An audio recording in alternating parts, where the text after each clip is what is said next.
Starting a small business in a bad economy isn't easy, but smart entrepreneurs can be successful. Joining us now in Ebru today is Marjorie Perry. She's the president and CEO of MCM Construction and Management. And we thank you, Marjorie, for joining us. Thank you, Mia, for having me. Well, now I guess Bill Gates didn't wait to create Microsoft, I should say, in 1975. It was a bad economy then. So should people wait? We do have tough economic times right now. Well, a lot of people ask me that question. And one of the things I want to say is that starting a business today is a little bit different than what it was in the 70s, because we're relying now on global concentration as well as domestic. So anyone that wants to start a business now, they need to be knowledgeable about who they are, what they can do, and where is their expertise going to come from immediately.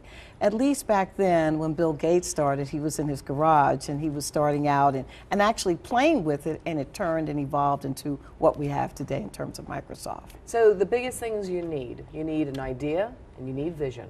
You need an idea, you need vision, and you need expertise. So today, going out and saying, you know what, Mia, I have this great product that I want to sell you, and you might say, well, listen, I can buy it from China. Well, Marjorie, let's talk about some of the small businesses that we're seeing. Where is the greatest growth, first of all, and how are a lot of these smaller businesses faring? Well, the greatest growth now, there's identified as 5 sectors. You have the healthcare, you have IT, you have transportation, you have logistics, you have finance is going to come back, and you have education. Those are the growth sectors that are out there today. Now, here's the deal about all of those. They require specialized training in each and every one of them. That's for sure. Those are your growth sectors. All right, so now, how does a small business grow from there? What's your plan? How are you going to move forward?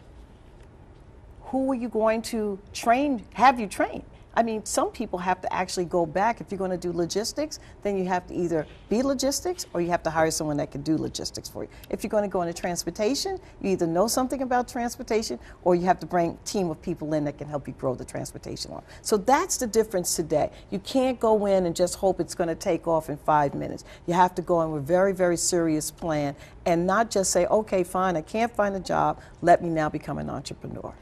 Well, I'm guessing that with the bad economy, we're seeing a lot more entrepreneurs out there. How much have we seen in terms of growth in this country?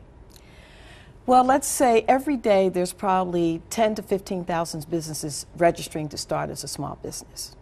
Every day. Now, what constitutes a small business? How many people? One person. One person. Right. They can be one person. person. They can be the CEO and president. They could be CEO, president, treasurer, take out the garbage, the whole bit.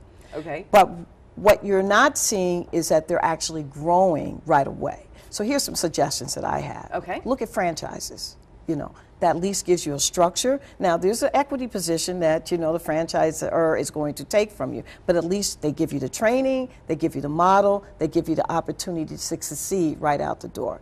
2, if you're going to move into your own business and you've been laid off, there were a book of businesses that you might be able to find other people who can bring it to your table immediately. So try to partner immediately outside of the box. Do not think that sole proprietorship will get you anywhere. It will frustrate you, and it can possibly bankrupt you if you don't have that immediate out-the-gate concentration. And the third piece I always say to people, make sure you have a great networking ability. If you can't network well, today, things are really about who you know and what they do. So those are my 3 tips for entrepreneurs that want to get going. Good tips. Now, let's talk about financial resources that are available out there.